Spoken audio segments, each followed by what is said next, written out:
Okay Anita, मैं निकल रहा हूँ। और हाँ, मैंने नितिन की स्कूल फी पे कर दी है। Okay, you don't very. और कुछ भी प्रॉब्लम हो मुझे फ़ोन करना। कब तक आएंगे आप? 1 वीक में आ जाऊँगा। पक्का? पक्का।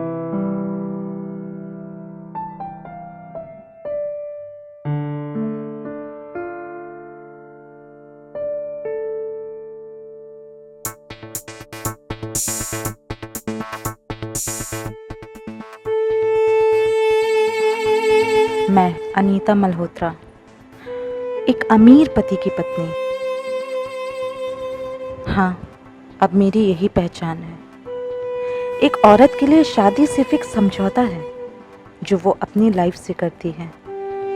एक अच्छी और सिक्योर फैमिली लाइफ के लिए एक औरत अपनी मर्जी, अपने शौक, अपनी आज़ादी और अपनी इच्छाओं का गला घोंट देती है।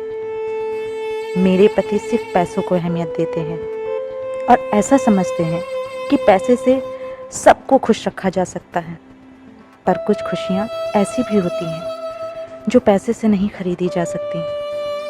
उनके लिए पति पत्नी का साथ होना ज़रूरी होता है। और अगर वो खुशियाँ किसी और से मिलती हैं, वो भी बिना किसी शर्त के, तो उन्हें पाने में बुरा ही क्या है। मैं Rajiv Malhotra, lower middle class family में पैदा हुआ, मेहनत की और अपना एक मुकाम बनाया। पता है ज़िंदगी में सबसे ज़्यादा ज़रूरी क्या होता है? पैसा। इससे ज़्यादा ज़रूरी कुछ नहीं। अगर आपके पास पैसे की कमी नहीं है तो किसी चीज़ की कमी मायने नहीं रखती।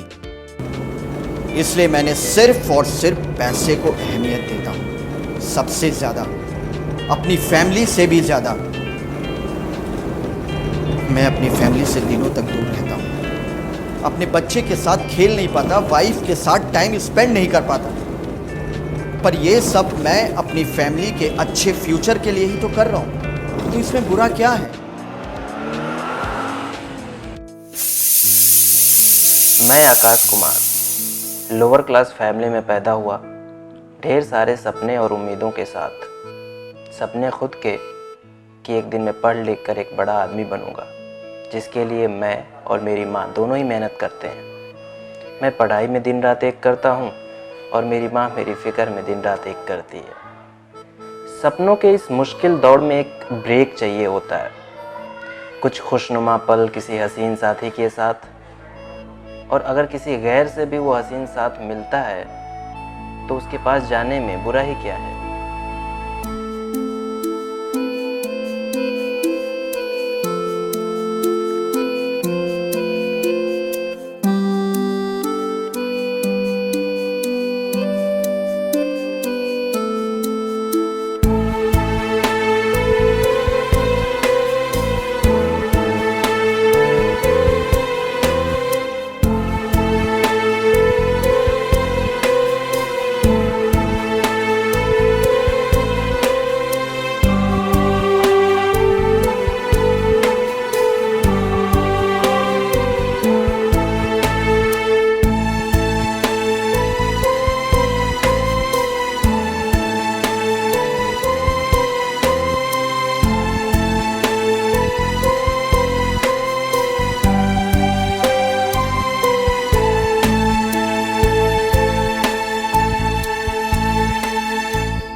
आप बड़े खोए खोए लग रहे हो। ऐसी बात नहीं है।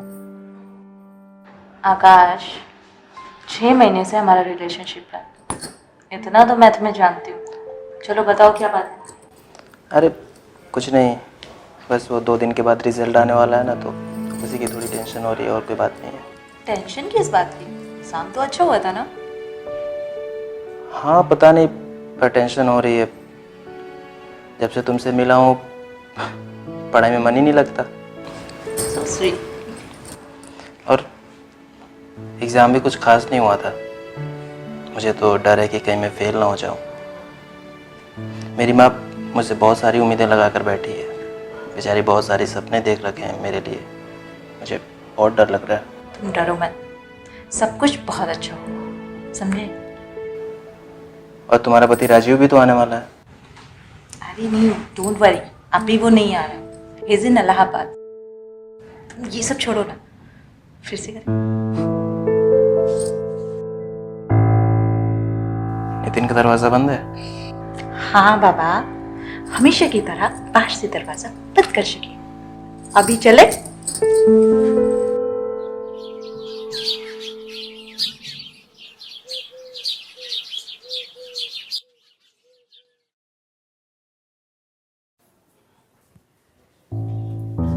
आकाश, आकाश बेटा, हाँ माँ।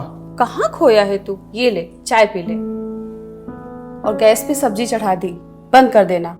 मैं आ रही हूँ।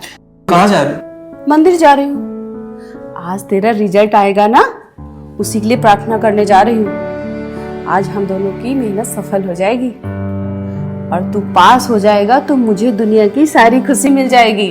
पास तो हो ही जाऊंगा माँ, भगवान मेरी नहीं तो उसे तुम्हारी तो सुननी पड़ेगी ना। हाँ मेरा अच्छा बेटा, तू चाय पी ले, मैं अभी आती हूँ थोड़ी देर में। और हाँ, गैस बंद कर देना, खोया खोया रहता है।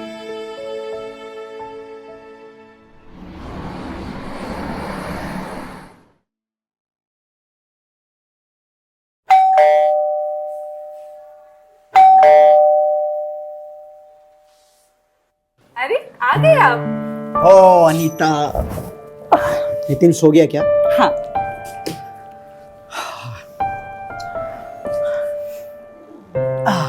आपकी ट्रिप कैसी रही? बहुत अच्छी रही Anita. I am so tired यार, मैं नहाने जा रहा हूँ। मेरे लिए एक चाय बना दो प्लीज, फिर मैं सोऊंगा। क्या राजीव, मतलब अभी तो आप आए हैं और आते ही आपको सोना है? अरे बाबा, मैं कौन सा भी सोने जा रहा हूँ। और हाँ सुनो, वैसे भी इधर एक हफ्ते में यही रहने वाला हूँ, मेरी कोई ट्रिप नहीं है, तो हम दोनों साथ में मिलकर एंजॉय करेंगे। पक्का ना? हाँ बाबा पक्का। और हाँ सुनो, कल हम सब लोग मिलकर साथ में डिनर करने चलेंगे। काफी टाइम हो गया यार तुम्हारे संग टाइम स्पेंड किए हुए। Oh Rajiv, I love you. Love you too. अच्छा सुनो, मैं जा रहा हूँ नहाने, तुम जल्दी से चाय बना दो। अभी लेके आई।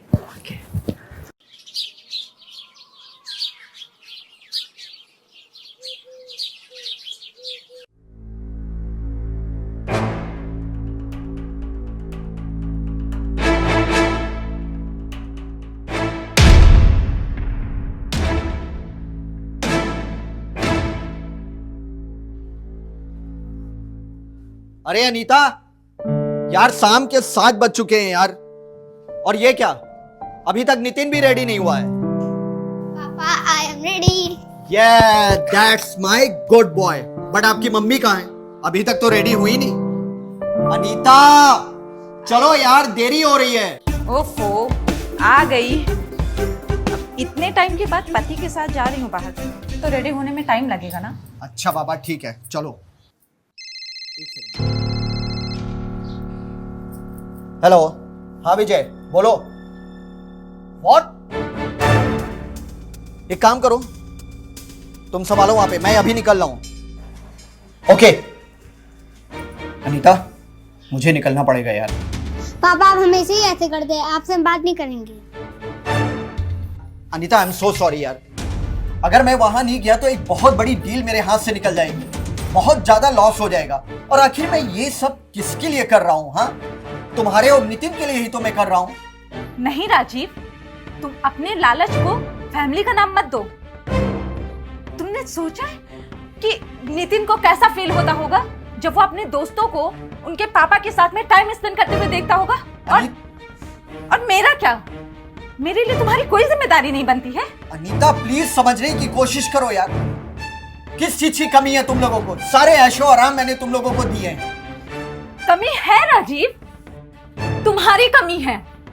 तुम हर चीज पैसों से नहीं खरीद सकते। अरे मेरी भी कुछ जरूरतें हैं जो सिर्फ तुम पूरी कर सकते हो, तुम्हारे पैसे नहीं, समझे? अनीता प्लीज समझने की कोशिश करो, आखिर मैं दिन रात तुम्ही लोगों के लिए तो काम कर रहा हूं। बस राजीव बस, बहुत समझ चुकी हूं मैं और बहुत समझा चुके आप। अब आप सिर्फ अपना काम कीजिए। अनीता, अनीता प्लीज यार, अनीता, समझने की कोशिश करो।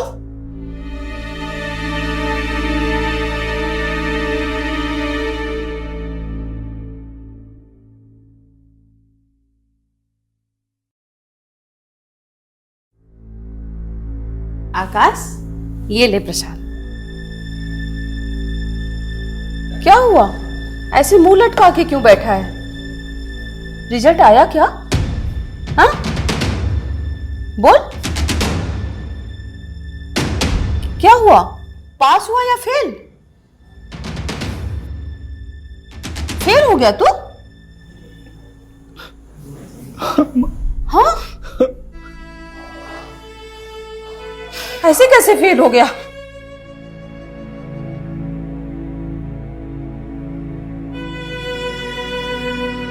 बेटा, तूने तो बोला था तेरा एग्जाम बहुत अच्छा हुआ है।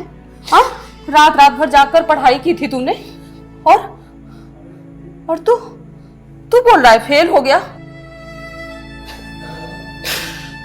सॉरी माँ। सॉरी? पता है तुझे पढ़ाने में, तुझे कामयाब बनाने में मैंने कितनी मेहनत की है। दिन रात एक कर दिया है मैंने। कब से इंतजार था इस दिन का कि तू पास हो जाएगा और ऑफिसर बनेगा और हमारे बुरे दिनों का अंत होगा। पर तू फेल हो गया। कोई बात नहीं बेटा, तेरा कोई दोष नहीं है, हमारा तो नसीब ही खराब है। ऊपर वाले ने किस्मत में जब दुख लिखा है तो सुख कहां से मिलेगा?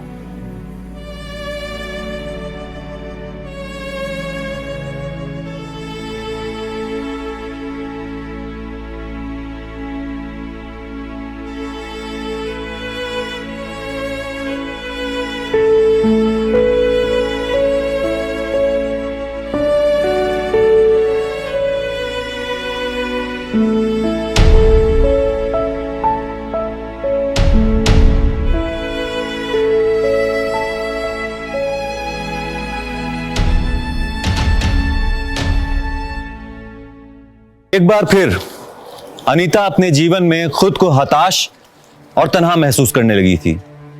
राजीव का इस तरह से अपनी फैमिली को इग्नोर करना अनीता को चुभ रहा था। दूसरी तरफ आकाश अपनी परीक्षा में फेल हो चुका था। उसके सपने टूटकर बिखर चुके थे और सबसे बड़ी बात यह कि वो अपनी मां से नजरें तक नहीं मिला पा रहा था। क्या आकाश अनीता से दूरी बना लेगा और क्या अनीता ये होने देगी?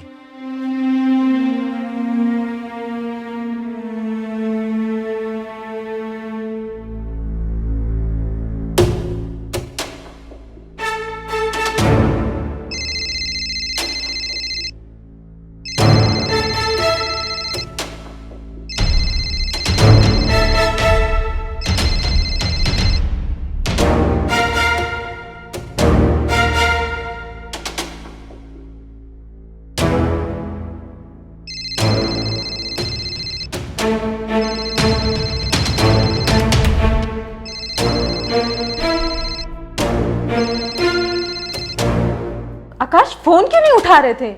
मैं कब से तुम्हें फोन लगा रही हूँ। मुझे बात नहीं करनी है। बात नहीं करनी?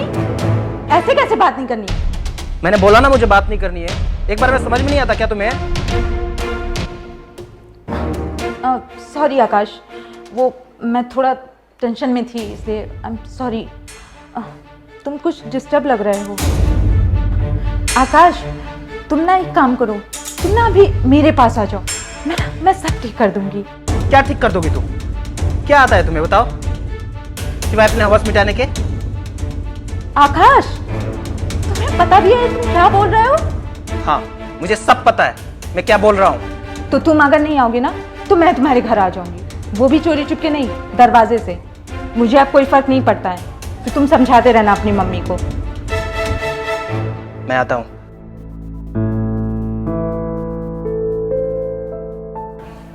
अनीता। आकाश, आई लव यू आकाश। मुझे पता था कि मेरा आकाश जरूर आएगा। तुम मुझसे इतना प्यार क्यों करते हो?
किसी धारदार चीज से मारा गया है। सर बच्चे गले में उंगली के निशान लगे, मुझे लगता है शायद गला दबा के मारा है।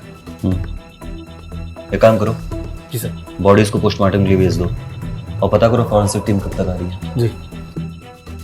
और सुनो रवि, जी सर। विक्टिम का मोबाइल का पता करो, कॉल डिटेल्स निकलवाओ और पता करो कि लास्ट कॉल किसकी थी।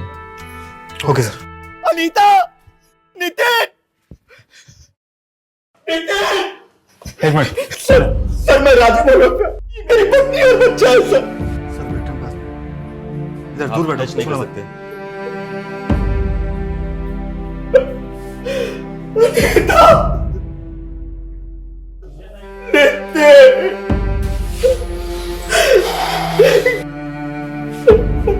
देखिए राजीव, हम आपका दुख समझ सकते हैं, लेकिन हमारी भी कुछ फॉर्मेलिटीज होती हैं जो हमें पूरी करनी पड़ेंगी।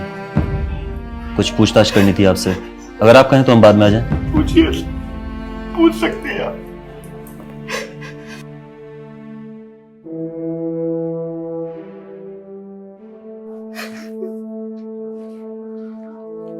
राजीव जी क्या करते हैं आप, और जब ये हादसा हुआ तो आप कहाँ थे? सर मेरा इंपोर्ट एक्सपोर्ट का काम है और इसी सिलसिले में मेरे बाहर के टूर ज्यादा लगते रहते हैं। मुझे क्या पता था कि मेरे जाने के बाद इस तरह का हादसा हो जाएगा। बाहर मतलब कहाँ, शहर से बाहर? Yes sir, Allahabad. किसी से कोई लड़ाई झगड़ा या? सर बिजनेस फील्ड में कुछ लोग ऐसे हैं जो मुझसे चिढ़ते हैं, लेकिन वो लोग सर ऐसा काम बिल्कुल नहीं कर सकते सर। आपको किसी पे कोई शक है? नहीं सर। राजेश जी आप बुरा मत मानिएगा, लेकिन ये हमारा काम है पूछताछ करना। आपने अभी बताया कि आप अधिकतर शहर से बाहर रहते हैं, तो कहीं ऐसा तो नहीं कि आपकी गैर मौजूदगी में अनीता जी का कोई अफेयर चल रहा हो और जिसके कारण उनका कत्ल हो गया हो? सर ये आप क्या बात बोल रहे हैं, मेरी अनीता बिल्कुल ऐसी नहीं थी सर।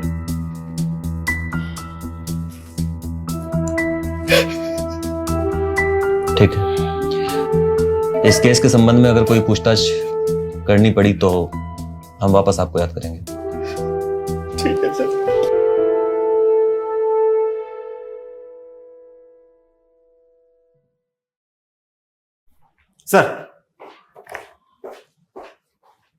सर ये रही अनीता के और उसके बेटे की primary postmortem report. Sir report के हिसाब से अनीता का गला रेता गया है, किसी चाकू जैसे तेज हथियार से। बाकी डिटेल आने वाली है। सर ये अनीता के बेटे को गला दबाकर मारा गया है। कोई मर्डर वेपन मिला? सर अभी नहीं, लेकिन छानबीन जारी है। और फॉरेंसिक टीम की क्या रिपोर्ट है? सर फॉरेंसिक की अपडेट अभी तक नहीं आई है, लेकिन अनीता के घर के सारे चाकू जैसे तेजधार हथियार को जब्त कर लिया गया और फॉरेंसिक को भेज दिया गया। सर अनीता का call record, sir call record में ज्यादा खास नहीं, लेकिन एक नंबर है जिससे अक्सर रात को अनीता बात करती थी। किसका? सर किसी आकाश नाम के लड़के का। आसपास मैंने पता किया, सब उसके बारे में अच्छा बता रहे हैं। अच्छा लड़का था, पढ़ाई लिखाई करता था और अपनी माँ के साथ रहता था। अगर ये आकाश इतना अच्छा लड़का है जो किसी से बात भी नहीं करता, तो ये अनीता से क्या बात करता होगा, वो भी खासकर रात को। एक काम करो रवि, जी सर।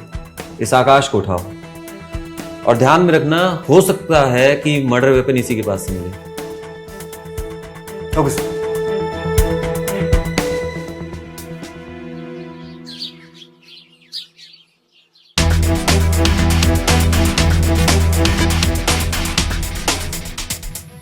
सर, आप मुझे यहाँ क्यों ले आए सर? मैंने किया क्या है? बड़ा मासूम है यार ये तो, हैं? इसलिए कि तूने अनीता का कत्ल किया है। अब साफ साफ बता।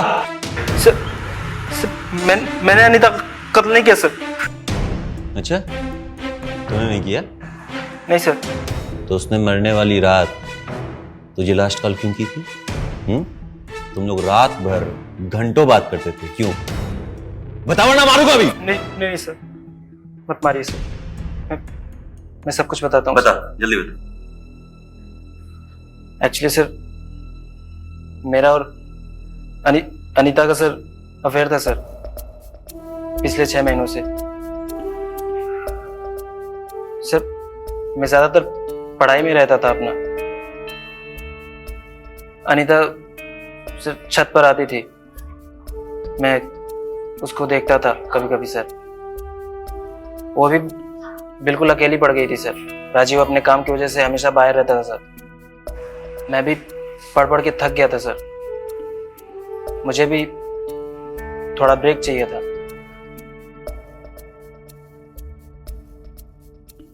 तो वही सर, हम दोनों एक दूसरे के करीब आने लगे। हम एक दूसरे से मिलने लगे। फिर सर इंटीमेट होने लगे सर, और उसकी वजह से मेरी पढ़ाई बिल्कुल डिस्टर्ब हो गई सर।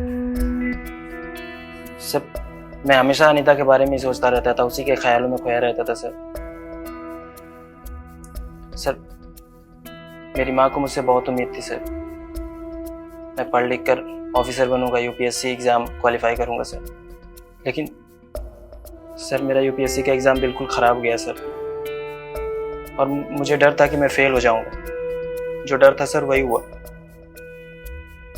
सर। मैं फेल हो गया सर। और उसी रात सर अनीता जिद करने लगी कि उसे अभी मिलना है सर।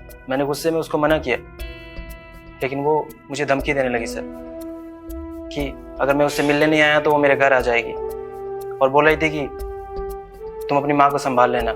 मुझे ब्लैकमेल करने लगी सर कि वो मेरे घर आ जाएगी। सर, मैं डर गया सर कि इन सब के बारे में माँ को ना पता चल जाए। इसलिए सर, मैं उस रात उससे मिलने चला गया। फिर मैं वहाँ से रात को आके और अपने घर पे सो गया सर। फिर सर सुबह उठा और देखा तो अनीता के घर में उसका कत्ल हो चुका था सर। मैं सच बोल रहा हूँ सर। मैंने अनीता का खून नहीं किया सर। तो सच बोल रहा है या झूठ, इसका पता तो हम लगा लेंगे, लेकिन जब तक हम ये पता ना लगा लें तू यहीं रहेगा, समझा?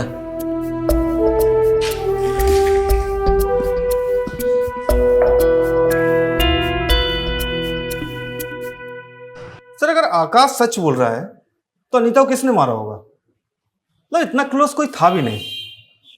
सही कह रहे हो, लेकिन अगर इस आकाश की माने तो राजीव और अनीता का हमेशा झगड़ा होता था, वो भी इस बात पे कि राजीव अपनी फैमिली को टाइम नहीं देता, खास करके इस अनीता को। इसीलिए अनीता ने आकाश से अफेयर शुरू किया। हो सकता है कि राजीव ने अनीता और आकाश को एक साथ देख लिया हो और गुस्से में आकर अनीता का कत्ल कर दिया हो सकता है सर, किसी का भी खून खोलेगा। एक काम करो रवि, इस राजीव की कॉल डिटेल्स निकलवाओ, इसके हर जानने वाले से बात करो, इसकी पूरी कुंडली बनाओ, और हाँ, यह भी पता करो कि ये वाकई में उस रात शहर में था या शहर से बाहर। जी सर, ओके।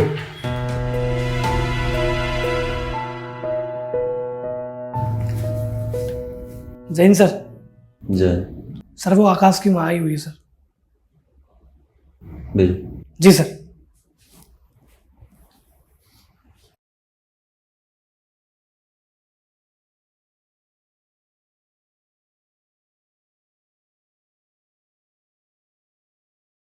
बैठिए।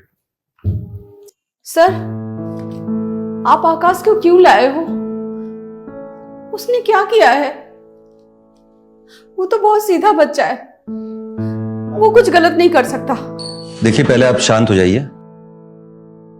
हमें शक है कि आपके बेटे आकाश ने अनीता का मर्डर किया है। नहीं नहीं, ऐसा नहीं। मेरा बेटा तो किसी को नजर उठा के नहीं देखता, तो वो खून क्या करेगा? देखिए, शायद आपको ये बात पता नहीं है कि आपके बेटे आकाश का और अनीता का पिछले 6 महीने से अफेयर चल रहा था, इसीलिए वो अपनी परीक्षाओं में भी फेल हो गया और यहाँ तक कि मर्डर वाली रात भी वो अनीता से मिलने गया था। ये आप क्या कह रहे हैं साहब? जी। मेरा बेटा ऐसा नहीं है, वो किसी का खून नहीं कर सकता। आपको जरूर कोई गलतफहमी हुई है। मेरा आकाश ऐसा नहीं है। मुझे एक बार उससे मिल लेने दो। शाम, मेरे बेटे से मुझे मिल लेने दो। देखिए, अभी हमारी इंक्वायरी चल रही है, लेकिन इस बात का आपसे वादा है कि अगर आपके बेटे आकाश ने कुछ नहीं किया है तो उसको कुछ नहीं होगा।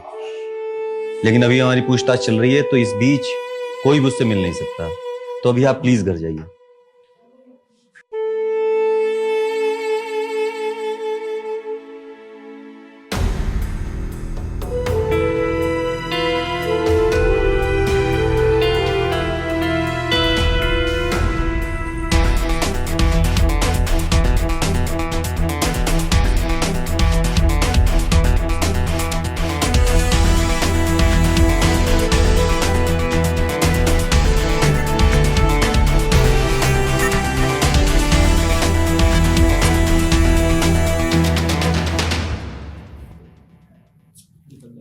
सर हम्म। सर इस राजीव के बारे में मैंने पता किया। इसके लाइफ में सबसे ज्यादा इंपॉर्टेंट था पैसा, और कुछ नहीं। सर ये कल निकला तो इलाहाबाद के लिए था, लेकिन वहां पहुंचा नहीं, बल्कि अपने इसी शहर में था, किसी होटल में अपनी गर्लफ्रेंड के साथ। बहुत अच्छी बात है। इसका मतलब राजीव का भी अफेयर शुरू है। जी सर।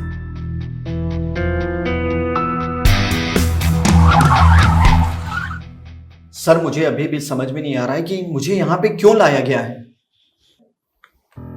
ये पूछने के लिए कि तुमने अपनी बीवी को क्यों मारा है। What? जी। सर मैं अपनी बीवी को क्यों मारूंगा? और मैं पहले भी आपको बता चुका हूं कि उस रात मैं घर से बाहर गया हुआ था। अच्छा, कहाँ गए हुए थे? मैं बताता हूं। तुमने हमें झांसा जरूर दिया था कि तुम इलाहाबाद गए हो, लेकिन तुम थे यहीं इसी शहर में। सर बोलो, क्यों बोला था झूठ? मैं डर गया था। तुम्हें मालूम था कि अनीता और आकाश का अफेयर चल रहा है। क्या? सर ये आप क्या बोल रहे हैं? मेरी अनीता बिल्कुल ऐसी नहीं थी। वो तो बहुत ही सीधी सादी और भोली भाली थी। हाँ सर, मैं उसके साथ टाइम स्पेंड नहीं कर पाता था, बट हम दोनों के बीच में अंडरस्टैंडिंग थी सर। नहीं थी, कोई अंडरस्टैंडिंग नहीं थी। दरअसल तुम अनीता को टाइम ही नहीं दिया करते थे, इसी वजह से वो अकेली पड़ी और उसने आकाश के साथ अफेयर स्टार्ट किया। जब तुम्हें इस बात का पता लगा तो तुमने गुस्से में आकर उसे मार डाला। सर मुझे उसके अफेयर के बारे में बिल्कुल नहीं पता था और मैंने उसे नहीं मारा है सर। और भला मैं अपने बेटे को क्यों मारूंगा सर? आप मेरी बात का यकीन कीजिए, उस रात मैं अपनी गर्लफ्रेंड के साथ होटल में था। अगर आपको यकीन नहीं होता तो आप पता कर सकते हैं सर।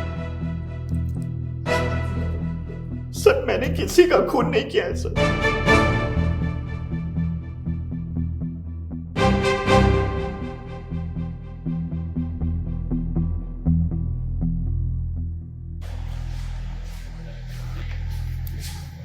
मैडम, मुझे अब मेरे आकाश से मिलना है, उसके लिए खाना लाई हूँ। कल से भूखा है मेरा बेटा। आप बैठिए, अभी मैं सर आते हैं, मैं आपकी बात कराती हूँ सर से।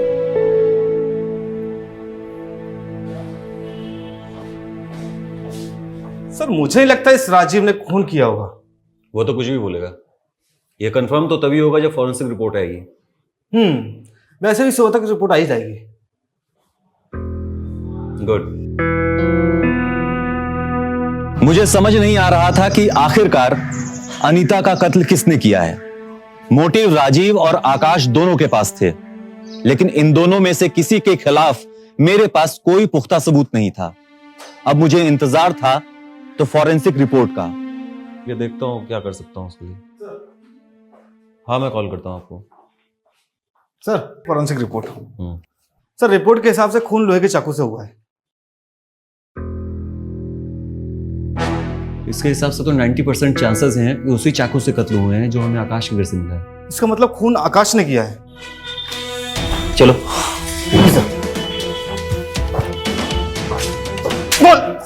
रुक जाओ, तो बता दे। फॉरेंसिक रिपोर्ट ये बोल रही है कि जो चाकू हमें तुम्हारे घर से मिला उसी से अनीता का खून हुआ है। बोल। सर आप मुझे जान से ही क्यों ना मार दूं सर, मैं यही कहूंगा सर, मैंने अनीता का खून नहीं किया सर।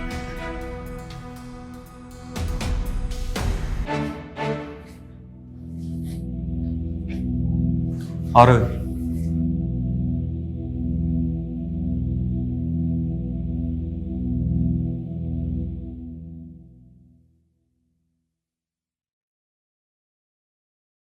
अगर आकाश ने खून नहीं किया है तो किसने किया होगा?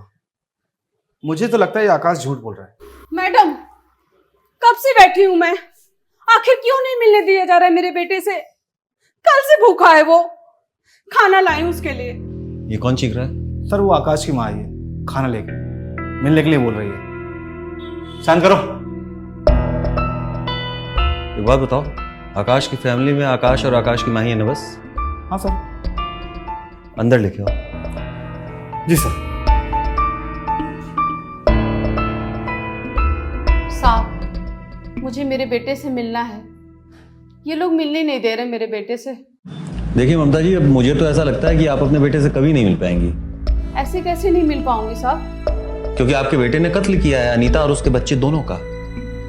अब तो फॉरेंसिक रिपोर्ट ने भी बता दिया कि जो चाकू आपके घर में पाया गया है उसी से कत्ल हुआ था, तो अब तो उसे फांसी होगी। ऐसे कैसे उसने खून किया है? उसी ने किया है? नहीं साहब, उसने खून नहीं किया। तो किसने किया है फिर? मैंने। अच्छा, कैसे किया है? हाँ हाँ, मैंने खून किया, अनीता का और उसके बच्चे का भी। वो मेरे बेटे की जिंदगी बर्बाद कर रही थी।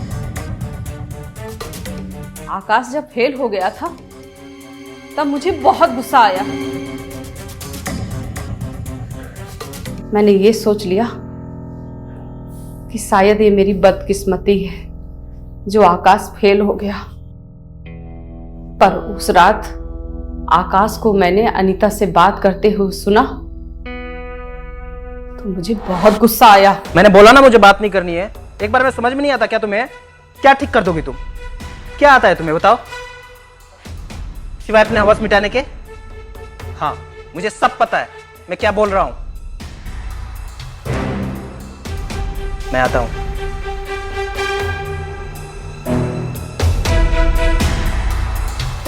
वो आकाश को ब्लैकमेल कर रही थी। ना चाहते हुए भी आकाश को उसके पास जाना पड़ा।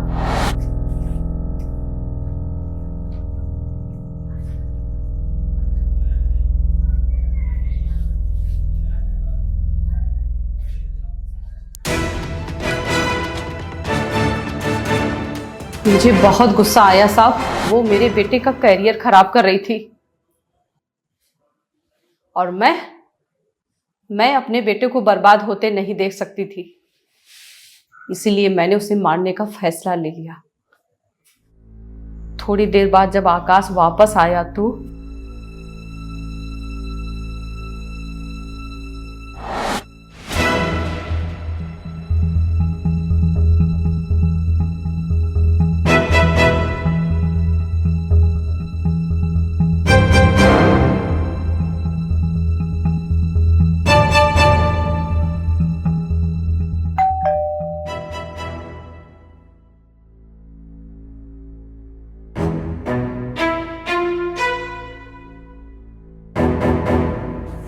आप आइए बैठिए। आप इतनी रात में कोई बात है क्या? हाँ, तेरे से ही बात करने आई हूँ। हाँ तो बताइए ना। क्यों क्यों बर्बाद कर रही है मेरे बेटे को? क्या बकवास कर रही हैं आप? बकवास कर रही हूँ? मैं सब जानती हूँ। तेरा और मेरे बेटे का अफेयर चल रहा है और तू उसे बर्बाद कर रही है। अच्छा, तो आपको पता चल ही गया। अच्छा है, वैसे आपको एक बात तो पता होगी ना कि ताली कभी एक हाथ से नहीं बजती। आपके बेटे और मेरे बीच जो कुछ भी हुआ वो हम दोनों की मर्जी से हुआ, और अब आपका बेटा कह रहा है कि वो मेरे साथ नहीं रहना चाहता। ऐसे कैसे नहीं रहना चाहता? मैं आपके बेटे को किसी भी कीमत पे अब छोड़ नहीं सकती। ऐसे कैसे नहीं छोड़ सकती? हाँ, ऐसे कैसे नहीं छोड़ सकती मेरे बेटे को? क्या कर लेंगे हाँ? आप? हाँ? और ये छोड़िए मेरा हाथ।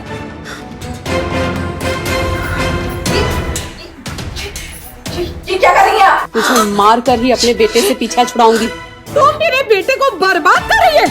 छोड़िए मुझे, ये आप बहुत गलत कर रही हैं। मैं नहीं देख पाऊंगी। मैं अपने बेटे को बहुत प्यार करती हूँ। हाँ, छोड़िए मुझे।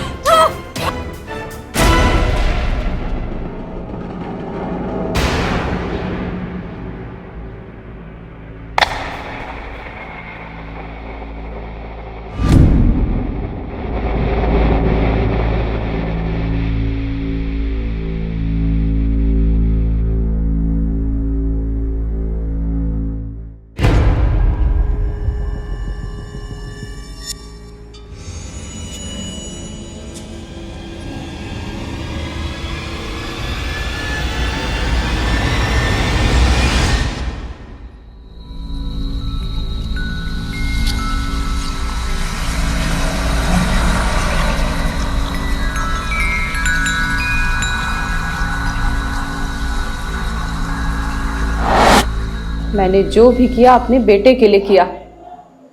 अगर मैं उसे नहीं मारती तो वो मेरे बेटे की जिंदगी बर्बाद कर देती। मुझे नहीं लगता मैंने कुछ गलत किया साहब। शर्म आनी चाहिए तुम्हें।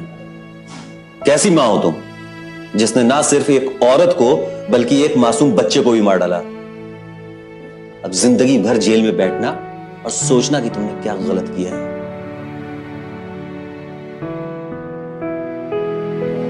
ले जाओ इन्हें।